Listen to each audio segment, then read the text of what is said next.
નમસ્કાર, મનમંથન ન્યૂઝમાં આપનું સ્વાગત છે। છોટાઉદેપુર ખાણ ખનીજ વિભાગના અધિકારીઓનો સપાટો।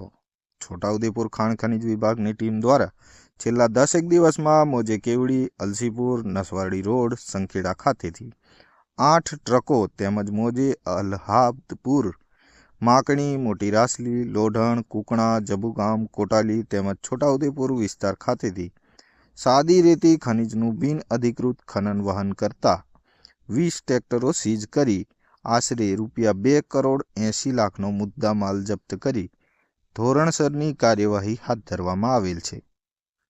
તે માટે રેતી ખનન માફિયાઓમાં ફફડાટ મચી જવા પામ્યો છે। મનમંથન ન્યૂઝ, ચારણ, SV બોડેલી।